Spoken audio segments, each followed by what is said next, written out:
In the heart of the lush and verdant kingdom of Oran, there was a princess named Adanna.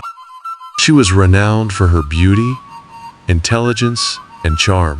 Suitors from far and wide came to seek her hand in marriage, bringing with them gifts of gold, jewels, and rare artifacts. But Adanna, with her striking ebony skin and eyes that sparkled like the stars, had one stipulation. Her suitor must be the most handsome man in all the land. Kings and princes, warriors and traders all fell short of her expectations. Too short, she would say. Too old, she would scoff. Not handsome enough, she would dismiss. Her parents, King Olu and Queen Amina, grew increasingly worried as their daughter turned away every potential suitor. "My dear, beauty is fleeting," her mother would caution. "True love sees beyond the surface," her father would advise. But Adanna, with the stubbornness of youth, believed she deserved only the best.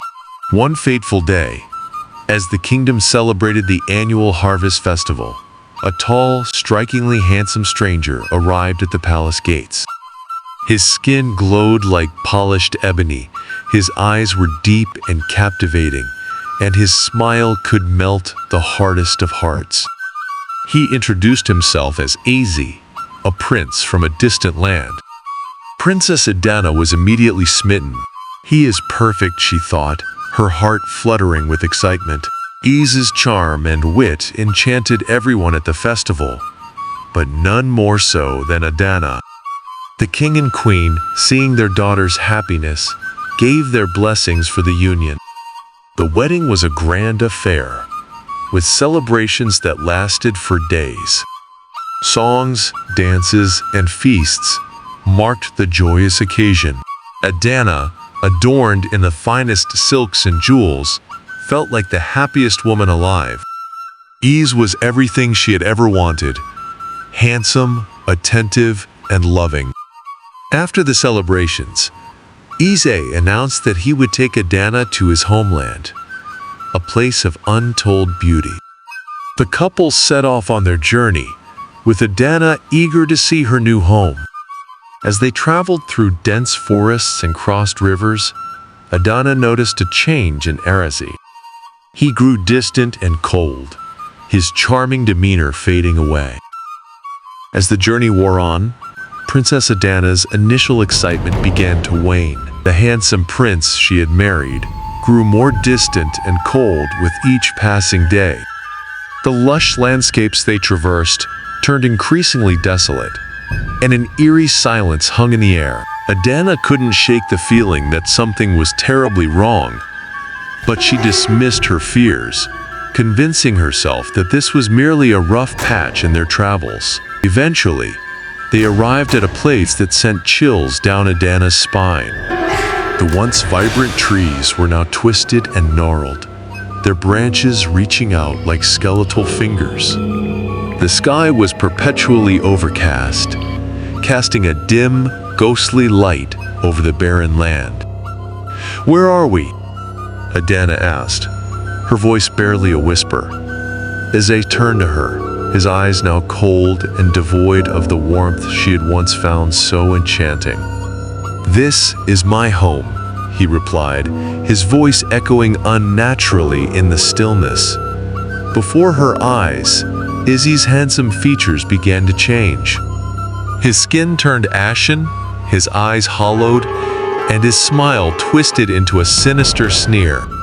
He was no longer the charming prince she had fallen in love with, but a ghostly figure emanating malevolence. Adanna's heart pounded with terror as she realized she had been deceived. You're not who I thought you were," she stammered, stepping back in horror. "No, I'm not," Eze said, his voice now a chilling hiss. "I am Eze, a spirit from the land of no return. You were so blinded by vanity and superficial beauty that you could not see the truth." Adanna's mind raced, her heart filled with dread.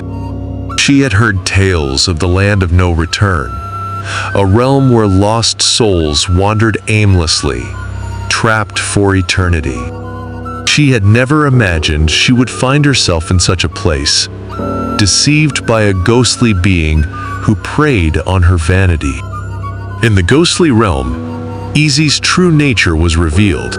He was a cruel and heartless spirit, condemned to roam the earth seeking vengeance. He had lured Adanna with his beauty, knowing her vanity would blind her to his true identity. Adanna begged for her freedom, her tears flowing like rivers. "Please, let me go back to my family," she pleaded. But her cries only seemed to anger Eze more. "You chose me for my looks," he hissed. "Now you will suffer the consequences." Eze subjected Adanna to harsh treatment, forcing her to toil in the ghostly realm, surrounded by spirits who mourned their lost lives. The once proud princess was now a mere shadow of herself, her beauty fading as despair took hold. One night, while Eze was away, Adanna sat in a corner of her dark, cold chamber, weeping silently. Her tears fell onto the ground, forming a small pool of sorrow. Just then, a gentle voice broke the oppressive silence. "Why do you weep, child?" asked an old wise spirit named Nikum, who had silently watched Adanna's suffering from the shadows. Adanna looked up, her eyes swollen from crying. "I am a prisoner here, in this land of despair. I was deceived by Eze's beauty, and now I am trapped. I miss my family, my kingdom, and the life I once had." Nokum, her ethereal form glowing softly in the dim light, listened with a sympathetic ear. "Eze is a cruel spirit, driven by vengeance and malice. But there is a way to escape this realm," Nokum said, her voice filled with both caution and hope. Adanna's eyes widened with a glimmer of hope. "Please, tell me how. I will do anything to be free." Nokum leaned closer, her face etched with the wisdom of countless years. "To return to the land of the living, you must find the heart of this ghostly realm. It is the source of Eze's power and the key to your freedom. But be warned, the journey is fraught with peril. You will need great courage and humility to succeed."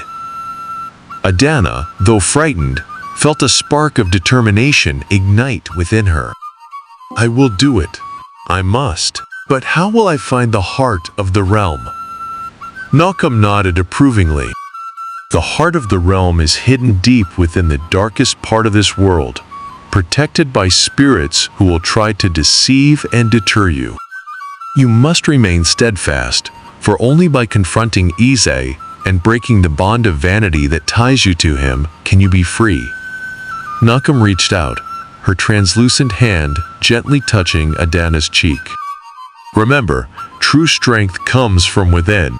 Help those you meet along the way, for kindness and compassion will be your greatest allies." Adanna felt a surge of warmth from Nikum's touch, a reminder of the love and support she had once taken for granted. "Thank you, Nikum. I will not forget your words." With a renewed sense of purpose, Adanna began her journey to find the heart of the ghostly realm.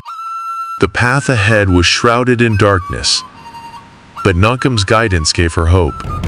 As she ventured deeper into the eerie landscape, she encountered various spirits, each more terrifying than the last. Armed with Nokum's wisdom and her own newfound determination, Princess Adanna set off on the perilous journey to the heart of the ghostly realm. Each step she took was a test of her courage and resolve. The landscape, an ever-shifting maze of desolation, seemed designed to break her spirit. Yet, Adanna pressed on, driven by the hope of redemption and the desire to see her family once more. Trials of the spirits. As Adanna ventured deeper into the realm, she encountered spirits who tried to deceive and mislead her. They appeared in various forms, some as her loved ones, others as innocent children or old friends. Each spirit had a tale of sorrow and regret, attempting to lure Adanna off her path with their stories. One evening, she came across a young girl crying by a withered tree. "Please help me," the girl sobbed. "I am lost and cannot find my way home." Adanna's heart ached for the child, but she remembered Nukum's warning. "I will help you," she said gently, "but we must stay on the path. Together, we will find the heart of this realm." The girl nodded, but as they walked, she began to lead Adanna astray, guiding her toward darker, more sinister parts of the land. Adanna soon realized the deception and confronted the spirit. "You are not a lost child," she declared. "You are a spirit of this realm, trying to divert me from my path." With these words, the spirit vanished, and Adanna felt a surge of strength. Her resolve was tested, but each trial made her stronger, more focused on her goal. The journey took her through the Valley of Shadows, a place where the very air seemed to whisper despair. Here, the spirits were more aggressive, their attempts to dishearten her growing bolder. Dark figures loomed in the mist, their hollow eyes watching her every move. In the heart of the valley, Adanna encountered a spirit who bore a striking resemblance to her mother. "Adanna, my dear," the spirit called out. "Come with me, I can take you home." The spirit's voice was so familiar, so comforting. But she remembered Nukum's advice and the true nature of the realm she was in. "You are not my mother," she said firmly. "You are another test, and I will not be swayed." The spirit's form twisted into a grotesque figure before dissipating into the mist. Adanna took a deep breath, steadying herself. She knew the path would only grow more difficult, but her determination was unshaken. At last, Adanna reached the heart of the ghostly realm, a dark, swirling vortex of malevolent energy. Eze awaited her, his form more terrifying than ever. "You cannot escape," he taunted. "You are mine forever." But Adanna, now wiser and stronger, stood her ground. "I was wrong to judge by appearances," she said. "True beauty lies within, and I see now that your heart is filled with darkness." With these words, Adanna felt a surge of power. The bond of vanity that had tied her to Eze began to break. Enraged, Eze lunged at her, but Adanna held her ground, her courage unwavering. A blinding light erupted from the heart of the realm, engulfing Eze and the dark forces. When the light faded, Adanna found herself back in the kingdom of Oren, the morning sun warming her face. Adanna's return was met with great joy and relief. Her parents embraced her, and the kingdom rejoiced. She had learned a valuable lesson, one that she shared with her people. "True beauty comes from within," she declared. "It is not the outward appearance, but the kindness, courage, and love in one's heart that matters." Princess Adanna became a wise and compassionate ruler, beloved by her people for her inner strength and humility. She never forgot the lesson she had learned in the land of no return, and made it her mission to teach others the value of inner beauty. And so, the tale of Princess Adanna and the handsome ghost was passed down through generations, a reminder that vanity can lead to one's downfall, but true love and courage can conquer even the darkest of spirits. Beauty is more than skin deep, and true love sees beyond the surface. Vanity can lead to dangerous consequences. Thank you so much for watching our stories. Your support means the world to us. If you enjoyed this video, please give it a thumbs up and subscribe to our channel for more captivating African folktales. Your likes and subscriptions help us continue bringing these stories to life.